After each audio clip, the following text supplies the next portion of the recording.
Gorrell with you through until 2 o'clock. I'm so excited. I've got one of my favourite people as my guest of the day today. The brilliant, the amazing Dave Chawner. Now, the Brighton Fringe is underway, and Dave has his show Underdog and joins me on the programme. Do you know what, Dave? I had a little bit of a mad fan moment with you. Can I tell you about it? So I was at the this is great. I was at the Edinburgh Festival with some friends. This was when we were allowed to go to festivals. This was a little while ago. And we were just sort of rummaging around and looking at posters and things. And there you were. There was your poster. And I said, I know Dave. Unfortunately, I think it was too late to go to your show because we were just sort of, but no, it was so exciting. So obviously, you know, you get around. Oh, you are too sweet. I owe you a fiver for that wonderful introduction. I mean, how lovely is that? Yeah, I'm so excited to be back, especially at the Fringe. Genuinely, Brighton is my favourite time of year, the Fringe, Brighton Fringe, and doing the shows. And honestly, it's been one weekend and it feels safe. It doesn't feel like normal, but it still's great. Oh, do you know what as well? Just performing in front of a proper live audience, which is what, you know, that's what you love. That's what you do. That must be such a special feeling. It's such a buzz. And you know what? Like, I think absolute props to everyone that has made it work, because it's also the Fringe, it's also the venue, etc. But even just the audiences that come want it to work. So it is now more than ever a really lovely kind of community thing, which I think is something that we've all been starved of for the past 12 months. Of course, you know, you're known for your show, which, you know, covers some areas that you wouldn't normally put in a comic environment. So we've spoken before when we've chatted face to face, and we'll hopefully be allowed to do that again at some point in the studios. It's so horrible not being able to see people actually in front of me. When we can do that, and when we've done that in the past, we've talked about your journey with anorexia and the fact that you incorporated this and the struggle that you had in your shows. Yeah, I've always loved the way that comedy has to sort of reach people, and I think that's why in the show I sort of say I've talked about anorexia before, I've talked about depression, mental health, I've talked about sexual health, and I thought, you know what, now is time for something a little bit fluffier. So quite literally, I'm talking about dogs in this show, which is a big kind of difference. But then everything happened with the past 12 months, and it's actually become a strange, yet again, I found out I can't write a light-hearted show. That's what I found out during the show. It turns out to be quite serious and heavy, but it's lovely. I love your introduction in your book, which is Weight Expectations.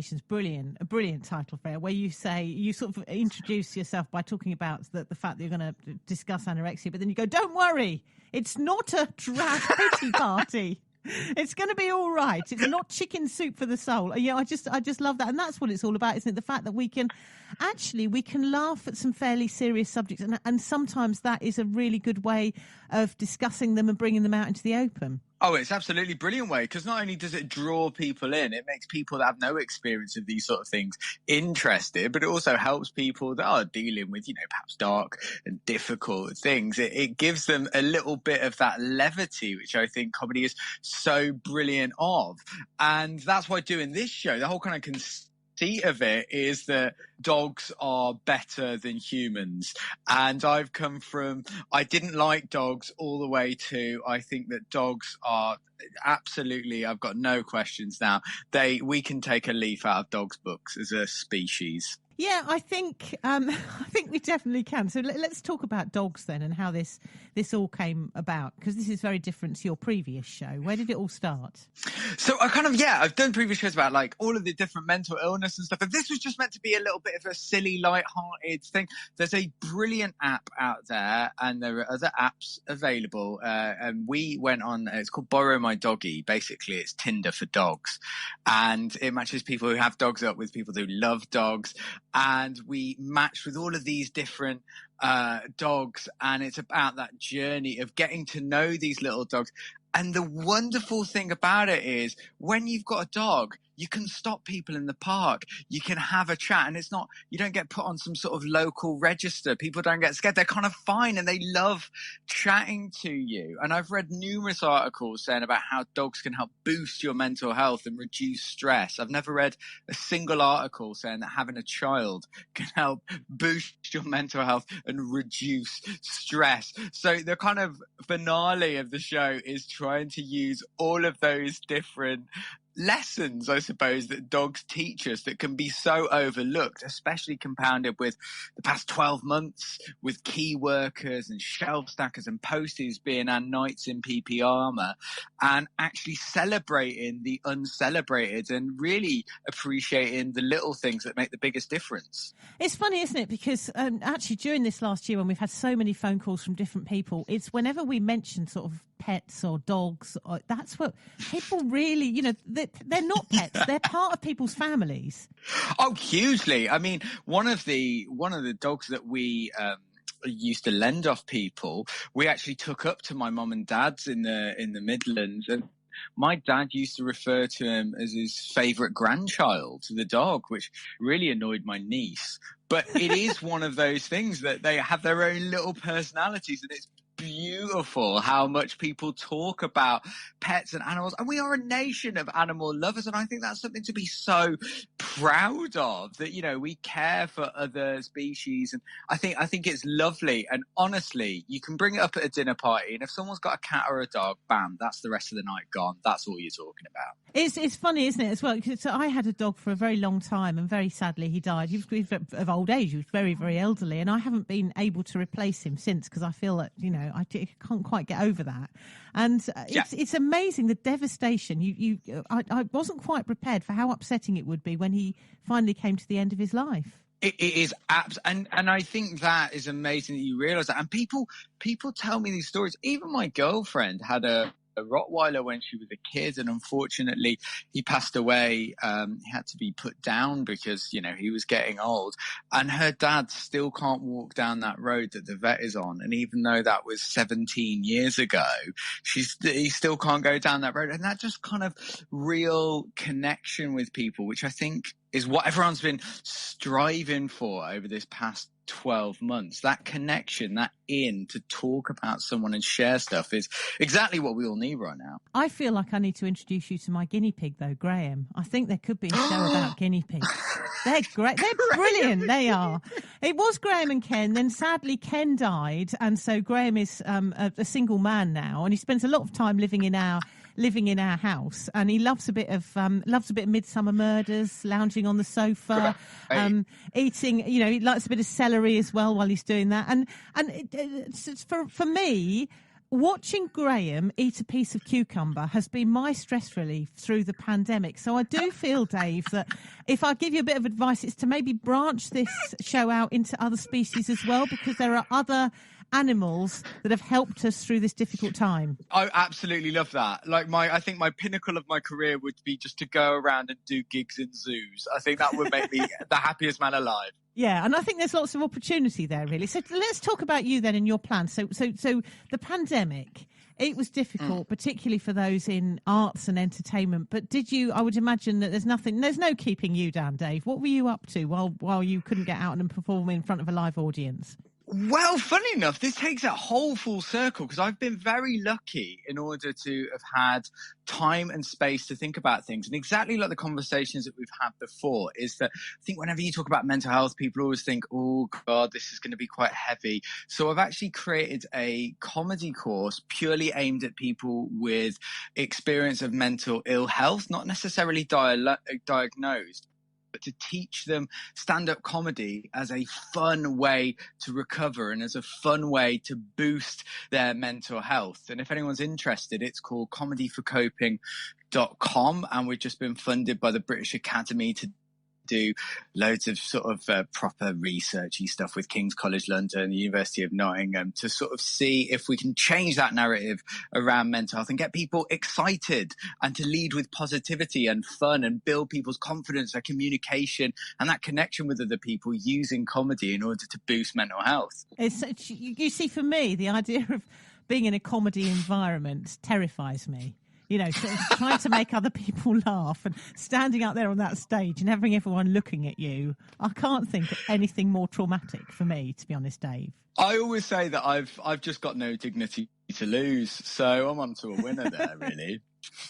Does it ever get scary? Do you ever, especially when you've not done it for ages, and suddenly you find yourself with this audience? And I would imagine all audiences are very different, and some of them are lovely, and some of them are, they're rude. They shout things out at you and stuff, don't they? Doesn't that get quite upsetting? It gets weird. Like, I always used to say that I never really got nervous going on stage, but then I realized that, like, anxiety actually manifests in loads of different ways. So I get this really weird thing before I go on that I become obsessed with time. And I'm kind of always feeling like, oh, I should be on now. And I realized that I do get nervous, but it just feels a little bit different. And one of the things that I've really found getting back onto it is learning to slow down. And again, that's a real transferable skill for life, because I think one of the things that I'm quite bad at is being quite grabby, is wanting things now, especially in a technological age. And I think once you slow down, once you give people time to listen and time to laugh, then actually you get the best out of people. So yes, I absolutely do get nervous, but I've really found that slowing down in a measured way can really help with that. To me, it sounds like a glamorous career. And then you, in your book, you say one of the things you love about stand-up, and this disappointed you let me down here, Dave, because you said you like motorways and you like stopping off at service stations at 2:00 in the morning. I mean, come on, you've taken away all the joy and the glamour of a career as a comedian for me. Oh, I really want to. I'm trying to pitch a TV show where there are 42 service stations up and down the country. And may I say, Sussex has some of the best across the county. I would love to just go around them, try the coffee shops, talk about the history of them. I mean, stand-up is the least glamorous job in the world. And honestly, go in to take a break at 2 a.m. is probably the most glamorous it gets. Actually, Dave, when you pitch this idea to the various TV, can I do this show with you? Because I think we'd be good. And I think actually service stations are a really good place for people watching as well. Because what happens quite often as well is it's when people have been all stuck in a car together and they thought they were off on a joyful holiday or something, and then they realise that they've been sitting for 2 or 3 hours in a traffic jam and they don't like each other very much, and they come out for a coffee and you get all the bickering and the argument. It is good, isn't it, to watch? Oh, it's amazing. And I remember once getting stuck on a queue, like I think it was on the A20 for like 6 hours. And when you got off at that service station, there was a real Dunkirk spirit. Just strangers were chatting and go, oh, it feels good to be out of the car. And I'm like, I don't know you. And you'd never normally do that, but it was just a real release. So I completely agree. I think service stations are the new populace. I think they're going to be the new thing. You've got an amazing career. Life sounds good at the moment, but obviously, we go back to the anorexia and your very sort of open and honest discussion of that. And one thing you also say in your book is, it's maintenance is the final bit of the book, about ensuring that you stay well and that this doesn't become an issue again. Because I would imagine that once you've been through this, it doesn't just go away. Yeah, it completely. And I think that's one of the things that I'm really finding, that lockdown was really difficult for me in so many different ways. I think being in the house, having restricted exercise, constantly being surrounded by food, that's a difficult environment for all types of eating disorders, binge eating, bulimia and anorexia. But also I was personally touched by, unfortunately, my dad got COVID very early on in the pandemic and didn't make it. And I think one of the things that this show is trying to sort of tie all together is that life is not like it is in the movies. And if, I was making a movie, then it would all finish happy and there'll be a song and dance number. But I think it's more important to try and make the most of what you have rather than what you want. And I think if there's anything positive to come out of these past 15 months when everyone has been through an absolute ringer, it is the appreciation of what is there and what is constant and what has got us through. That must have been so hard, losing someone like that, and then you having to be in a job where you're having to make people laugh when you're at possibly one of the worst moments of your life. It was really difficult because it was really unexpected. He was 67. He got COVID on the Saturday, and on the Monday, he never woke up. And I was incredibly lucky that my old man, he was brilliant. He was amazing. And I was very lucky to have been very close and to known him for 33 incredible years. And the sad thing is that I'm not the only one. There's 127 plus thousand people out there. And I think that one of the things that really gets me is when we're talking about coming out of lockdown and talking about people being scared, it just shows you that everyone is coming from a different place of experience. And I think that's why it's so difficult is some people, and I've encountered them, are like, oh, I've never met anyone that's had COVID. And, I can understand that. And some people are hesitant about vaccines. And I think that's what scares me is that we've all got to try and knit back together. I think, Dave, I think a lot of people will be coming out of lockdown with their lives changed forever. Jobs that are no longer there, members of the family like you who sadly are no longer with us. A lot of us think it's a case of just getting back on with normal life, but there, we've been. I don't think it will ever be the same as it was after what we've been through. It won't, and I think that there are obviously going to be negative things with that, but as well, I think that there are going to be so many positive things, so many things that we've learned and that we can move on with, and the fact that we are celebrating little things like being able to get a coffee and a cake, little things like being able to hop on a train. I think it really has made people more aware of how much they should and will appreciate things. And I think I'm a big believer in a lot of the time, sometimes things have to get a little bit tough before they start getting easier. And I really, truly, honestly hope that moving forward with the way that everything is going, it should and will get easier for a lot of people. Do you know, it's been such a joy talking to you. Tell us more about how we can find your show, how we can come along and see you while you're in Brighton. Well, to any of the lovely people in Sussex, I'm down at the Quadrant and I will be there every weekend. I'm there tonight at 7 p.m. and Saturday and Sunday at 7 p.m. and then on the 12th, 19th and 20th at 5:15, and it's a pay on donation show. So it costs absolutely nothing to come in, and then you pay what you think the show is worth at the end. So if you think it's rubbish, it's free. That's what I remember those in Edinburgh, and I always wondered, do people sort of pay very much, or are there some people? Does it work? It's amazing, actually. So, it really does, because I'm a huge staunch believer that comedy should be affordable, and you can pay 20, 30 quid for a show, and I think that's far too much. People are genuinely so generous, and I'm a staunch. Again, after the past 12 months, people have lost their jobs, have been made redundant. You don't know what their economic situation, and if you can't afford cash, there are other ways of paying, of like telling people on social media or nominating for awards. And I think it is a better model because it enables people to pay in their own way. And if that isn't in cash, if that isn't on card, then that's actually helping support the performer. So I think everybody wins. Do you ever get really surprised when someone puts the most in? Because I remember when I was in America and I worked as a waitress, and someone left me a $200 tip once. I think they just they liked the English accent. That was all it was. I wasn't a particularly good waitress. But you don't forget moments like that. You think, oh, it's just amazing. Do you get moments like that where someone just pays loads and you think, oh, I'm good. Look what they've given me. I love it when someone once made me a personalised T-shirt. People have given me, I love all that. To be honest, I could implore all the sort of weirder and wonderful things. I've never had a $200 tip, though. I think that tops it for me. Right. On that note of competitive one-upmanship, then, we'll leave it.